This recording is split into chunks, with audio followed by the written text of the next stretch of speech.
Hello guys, welcome to my channel Movie Flix.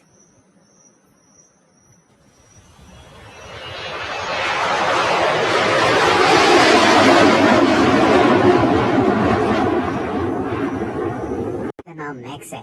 Max को Kyle handle करता है। Kyle और मैक्स के बीच में बहुत अच्छी बॉन्डिंग है। ये दोनों एक दूसरे से बहुत प्यार करते हैं। मैक्स बहुत ही समझदार डॉग होता है। उसने कई मिशन को अंजाम दिया है। इसमें उसने कई हथियारों को पकड़वाया है, लेकिन सबसे बड़ी प्रॉब्लम ये होती है कि यूएस की आर्मी जितने भी हथियारों को पकड़ती है उसकी कोई स्मगलिंग करता है और काइल को ये बात पता चल जाती है। वो समझ जाता है कि उसके साथ का सोल्जर जिसका नाम टाइलर है वो भी इसमें शामिल है। अगले दिन जब ये दोनों के दोनों अपने स्क्वाड के साथ बैटलफील्ड में जाते हैं तो काइल टाइलर से कहता है कि मुझे पता है कि हथियारों की स्मगलिंग करने में तुम्हारा भी हाथ है। टाइलर कहता है कि तुम्हें सिर्फ मिशन पर ध्यान देना चाहिए, हथियारों का क्या होता है इससे तुम्हारा कोई मतलब नहीं है। और तभी इनके आगे जो इनका डॉग मैक्स चल रहा होता है अचानक से रुक जाता है। मैक्स पीछे मुड़कर काइल को देखता है। काइल उसे आगे बढ़ने का इशारा करता है और जब मैक्स आगे बढ़ता है तभी वहाँ पर एक बहुत बड़ा धमाका होता है। ये देखकर काइल घबरा जाता है क्योंकि वो मैक्स से बहुत प्यार करता है। वो टाइलर से कहता है कि मुझे कवर फायरिंग दो और खुद वो मैक्स के पास चला जाता है और टाइलर उसके साथ धोखा करता है। वो खुद पत्थर के पीछे छुप जाता है, वो उसे कवर फायरिंग नहीं देता।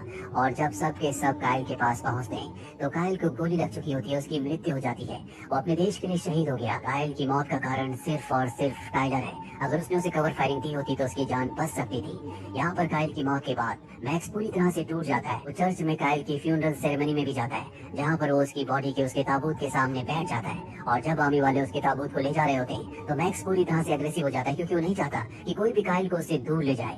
पर जब काइल का छोटा भाई उसके सामने आता है, इसका नाम जस्टिन है, तो मैक्स पूरी तरह से शांत हो जाता है क्योंकि जस्टिन का चेहरा अपने भाई काइल से हूबहू मिलता है। और मैक्स को ऐसा लगता है जैसे जस्टिन के रूप में उसने काइल को पा लिया। और जस्टिन को डॉग्स बिल्कुल पसंद नहीं होते, लेकिन वो मिलिट्री वालों की यहाँ पर अपने भाई के ताबूत को गाड़ी तक ले जाने में मदद करता है। मैक्स भी उसके पीछे आ रहा होता है, जिसके बाद मैक्स को गाड़ी में बंद कर दिया जाता है। अगले दिन जस्टिन को दिखाया जाता है जो अपने घर पर होता है। वो अपने भाई की मौत से पूरी तरह से टूट चुका है और वो अपने बड़े भाई की मौत का कारण अपने पिता को समझता है क्योंकि उसी के पिता चाहते थे कि वो आर्मी में जाए, क्योंकि वो खुद भी कभी आर्मी में थे। इसीलिए उसके अपने पिता से आर्ग्यूमेंट्स भी हो जाते हैं। और तभी वहाँ पर जस्टिन की मॉम आती है। वो बताती है कि मुझे अभी अभी फोन आया था जिसमें मुझे बताया गया कि मैक्स को अब वो लोग मार रहे हैं। ये पूरा का पूरा परिवार मैक्स से मिलने के लिए जाता है। उसे केज के अंदर बंद किया होता है। यहाँ पर आर्मी ऑफिसर बताता है कि काइल की मौत का इसके ऊपर बहुत गहरा असर पड़ा है, इसीलिए बहुत ज्यादा अग्रेसिव हो गया है। ये किसी के लिए भी खतरा बन सकता है, इसीलिए हमारे पास इसे मारने के अलावा कोई भी रास्ता नहीं है। और जब जस्टिन मैक्स के पास जाता है तो पूरी तरह से शांत होकर वहीं पर बैठ जाता है। साथ ही जस्टिन के ऑर्डर्स भी फॉलो करता है, जो देखकर सबके सब हैरान होते हैं। और यहाँ पर जस्टिन की फैमिली तय करती है कि वो मैक्स को अडॉप्ट कर लेंगे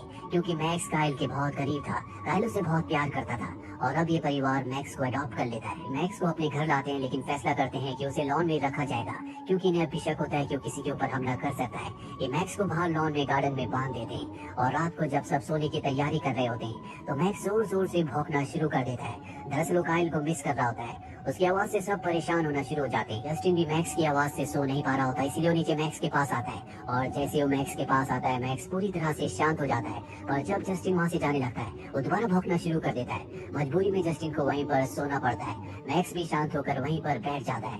दरअसल मैक्स को हमेशा से जस्टिन के बड़े भाई काइल के साथ सोने की आदत थी, इसीलिए मैक्स उसे मिस कर रहा था।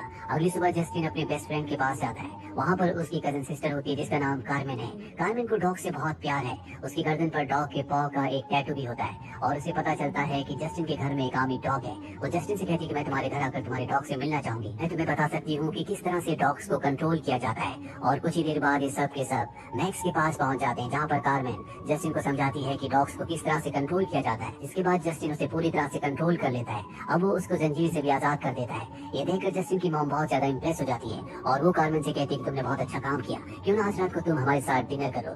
और रात को जब ये सब के सब एक साथ डिनर कर रहे होते हैं तो बाहर मैक्स जोर जोर से भौंकना शुरू कर देता है। और जब ये दरवाजा खोलते हैं तो वहाँ पर टाइलर होता है। टाइलर अंदर आकर कहता है कि मैं कुछ दिनों की छुट्टी पर घर वापस आया हूँ, मुझे काइल की मौत का बहुत दुख है। और इसके बाद ये टाइलर को मैक्स के पास ले जाते हैं। मैक्स उसे देखकर और भी ज्यादा अग्रेसिव हो जाता है और जोर जोर से भौंकना शुरू कर देता है, यहाँ तक कि वो अपनी जंजीर के हुक को भी उखाड़ कर टाइलर के ऊपर हमला करने के लिए उसकी तरफ बढ़ता है। लेकिन तभी वहाँ पर जस्टिन और कार्मेन आ जाते हैं, वो उसे रोक लेते हैं और इस तरह से टाइलर बच जाता है। दरअसल मैक्स को पता है कि काइल की मृत्यु का कारण और कोई नहीं बल्कि टाइलर है। अब क्योंकि मैक्स ने ने टायलर के ऊपर हमला किया था, इसीलिए जस्टिन के पिता अगले दिन उसके लिए केज लाते हैं और कहते हैं कि मैक्स को हमें इसके अंदर रखना होगा। मैं नहीं चाहता कि वो किसी और के ऊपर भी हमला करे। हालांकि जस्टिन ऐसा नहीं चाहता, वो भी समझता है कि उसके पिता जो भी कर रहे हैं वो पूरी तरह से ठीक है।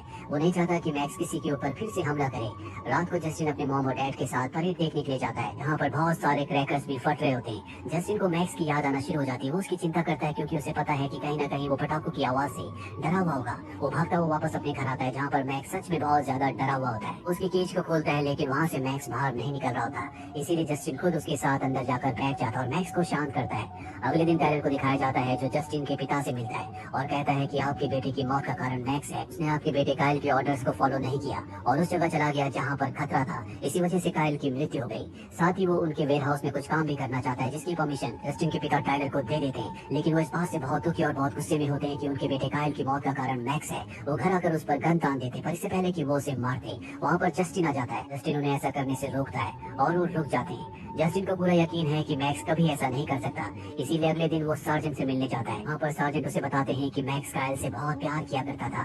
मैंने अपनी पूरी जिंदगी में मैक्स से समझदार डॉग कभी नहीं देखा। और जहाँ तक बात टायलर की है, वो एक करप्ट इंसान है। उसने अपने देश के साथ आर्मी के साथ गद्दारी की है। वो घर छुट्टियों पर नहीं आया, बल्कि उसे आर्मी से निकाल दिया गया है। जस्टिन को सब कुछ समझ में आ जाता है कि मैक्स एक वफादार डॉग है और वो उसके भाई से बहुत प्यार किया करता था। और वो वहाँ पर अपने भाई की वो डीवीडी भी देखता है, जिसमें उसका भाई मैक्स को ट्रेनिंग दे रहा होता है। मैक्स के बीच में और उसके भाई के बीच में बहुत अच्छा बॉन्ड होता है। अब एक दिन जस्टिन साइकिलिंग ले जाता है, उसके साथ मैक्स भी होता है। और जब वो मैक्स को लेकर जंगल वाले एरिया में पहुंचता है, तो वो देखता है कि वहाँ पर काइलर कुछ गैंगस्टर्स को हथियार बेच रहा है। ये दोनों के दोनों छुपकर सब देख रहे होते हैं। तभी गैंगस्टर्स के डॉग्स मैक्स को सेंस कर लेते हैं, इसीलिए वो इनका पीछा करना शुरू कर देते हैं। जस्टिन अपनी साइकिल वहीं पर छोड़कर भागना शुरू कर देता है, पर जल्दी वो डॉग्स इन तक पहुंच जाते हैं। इससे पहले कि वो डॉग्स जस्टिन को नुकसान पहुंचाते हैं, मैक्स उनके ऊपर हमला करके जस्टिन को बचा लेता है। ये दोनों के दोनों किसी तरह से सड़क पर आ जाते हैं और वहाँ से जस्टिन लिफ्ट लेकर अपने घर आ जाता है। घर आने के बाद वो देखता है कि टायलर वहाँ पर पहले से बैठा हुआ, उसके साथ शेरिफ भी होता है। शेरिफ भी उसके साथ मिला हुआ है। टायलर ने जो हथियार अफगानिस्तान से चुराए हैं, अब वो यहाँ पर बेच रहा होता है। साथ ही वो मैक्स के ऊपर इल्जाम लगाता है कि उसने शेरिफ के हाथ में काट लिया, इसीलिए तुम्हें उसे डॉग शेल्टर भेजना होगा। यहाँ पर जस्टिन सब कुछ सच बताना चाहता है, वो उसका विरोध कर रहा होता है, पर तभी उसे टायलर अंदर ले जाता है और अपनी गन दिखाकर कहता है कि अगर तुमने मेरे बारे में किसी को कुछ बताया तो मैं तुम्हारे पूरे परिवार को मार दूंगा। जस्टिन डर जाता है क्योंकि अभी उसने अपने भाई को खोया है और अब वो अपने माता पिता को नहीं खोना चाहता, इसीलिए वो किसी को कुछ नहीं बताता। और अगली सुबह यहाँ से डॉग शेल्टर वाले मैक्स को अपने साथ ले जाते हैं। जस्टिन इसके बाद हमेशा चुपचाप रहना शुरू कर देता है। जस्टिन के पिता को शक होना शुरू हो जाता है और जस्टिन के पास जाते हैं और पूछते हैं कि अगर तुम्हें कुछ पता है तो मुझे बता दो, पर जस्टिन उन्हें कुछ नहीं बताता। जस्टिन के पिता को यहाँ पर टायलर पर भी शक हो रहा होता है, क्योंकि वो उनके वेयर हाउस को कुछ सामान रखने के लिए यूज कर रहा होता है। और अब वो अपने वेयर हाउस की तरफ जाते हैं, जहाँ वो देखते हैं कि काइलर शेरिफ के साथ एक बॉक्स को गाड़ी में रख रहा है जिसके अंदर हथियार है। पर इससे पहले कि वो कुछ कहते, इनका एक साथी उन्हें गन पॉइंट पर लेकर किडनैप कर लेता है। वही मैक्स को दिखाया जाता है जो डॉग शेल्टर में है। उसे एक आदमी केज के अंदर डालने की कोशिश कर रहा होता है, और वो मैक्स को कंट्रोल नहीं कर पाता और मैक्स वहाँ से भाग जाता है। घर पर दिखाया जाता है जहाँ पर जस्टिन की मॉम को जस्टिन के पिता का वॉइस नोट मिलता है, जिसमें उन्होंने कहा होता है कि आज रात को वो अपनी हंटिंग हाउस में रुकेंगे। ये मैसेज पाने के बाद वो बहुत ज्यादा हैरान होती है, क्योंकि इनके पास कोई भी हंटिंग हाउस नहीं होता। अभी यहाँ पर मैक्स भी पहुंच जाता है और मैक्स को देखकर जस्टिन बहुत खुश होता है। जस्टिन समझ जाता है कि टायलर ने उसके पिता को किडनैप कर लिया है, इसीलिए वो अपने बेस्ट फ्रेंड के पास और उसकी कजन कार्मेन के पास जाता है। और ये तीनों के तीनों अब जस्टिन के पिता को ढूंढने के लिए निकल पड़ते हैं, जिसमें मैक्स इनकी मदद कर रहा होता है। पर पूरी रात ढूंढने के बाद भी इन्हें जस्टिन के पिता नहीं मिलते। अगली सुबह जब ये जंगल के बीचों बीच जाते तो वहाँ से नीचे देख लेते हैं जहाँ पर टायलर हथियारों की डील कर रहा होता है। गाड़ी में वहाँ पर जस्टिन के पिता भी होते हैं। कार्मेन यहाँ से साइकिल में पुलिस को बुलाने के लिए निकल पड़ती है, जबकि जस्टिन और उसका बेस्ट फ्रेंड यहीं पर रुककर टायलर और उसके साथियों पर नजर रख रहे होते हैं। गैंगस्टर्स के पास जो डॉग्स होते हैं उन्हें एहसास हो जाता है कि आसपास कोई ना कोई है, इसीलिए वो इनकी तरफ बढ़ते हैं। पर एक बार फिर से मैक्स उन पर हमला करके उन्हें हरा देता है। टायलर को पता है कि आसपास जस्टिन है, इसीलिए अपने साथी के साथ वो जस्टिन को मारने के लिए निकल पड़ता है।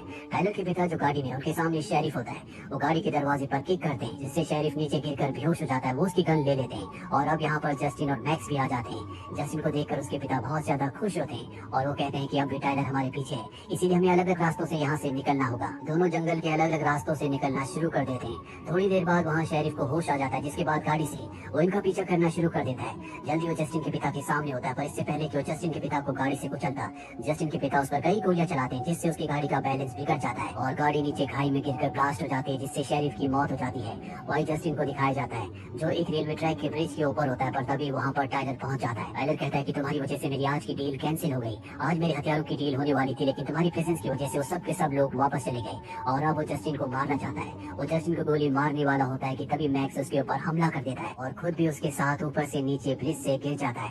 टाइलर की मौत हो जाती है। मैक्स अभी जिंदा है पर वो बहुत जख्मी है।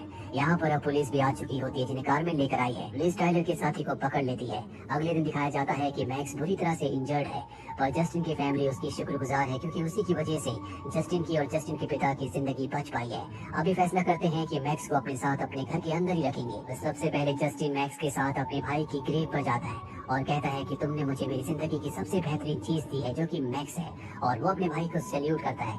इसके बाद वो अपने बेस्ट फ्रेंड और कार्मेन के पास जाता है और कहता है कि आज रात को तुम हमारे घर पर डिनर पर आना। और इसी के साथ ये फिल्म, ये कहानी यहीं पर खत्म हो जाती है। उम्मीद करते हैं कि ये कहानी आपको पसंद